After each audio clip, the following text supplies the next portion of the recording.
تقول العرب شر القوم وافد البراجم كناية عن بخل المستضيف وسوء حظ الضيوف، فما بالك عندما يكون الضيف هو حاتم الريال ويقوم بالواجب كرب المنزل، وقد فعلها توني كروس بتمريرة حريرية بدقة الفوركي للسينيور فيني الذي أكرم وفادتها في الشباك على أجمل ما يرام، لينتهي بها الشوط الأول على حسب تخطيط العجوز بعيدا عن طمع الزيادة.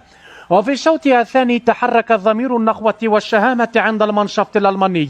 وغير جلده الهزيل حتى رد الصاع صاعين بأقدام ساني وهاريكين من نقطة الجزاء، حيث ظهر الريال تائها مع نشوة التقدم التي تحولت إلى ضربات مميتة لم تكن في حسبان العجوز.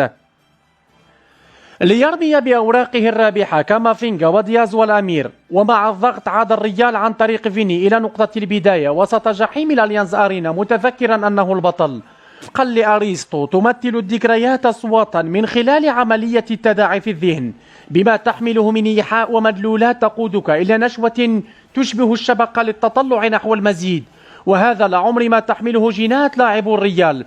بغض النظر عن التفاصيل التي تكتب عنه. فهناك أسلوب وماركة جودة يتفرد بها، فإن لم يكن البحر فلا تنتظر اللؤلؤ، وإن لم يكن النجم فلا تنتظر الشعاع، وإن لم يكن الورد فلا تنتظر العطر، وإن لم يكن النحل فلا تنتظر العسل، وإن لم يكن مدريد فلا تنتظر العودة والجمال. تعادل بمثابة المكسب خارج الديار لتنتظر لقاء العودة في البرنابيو.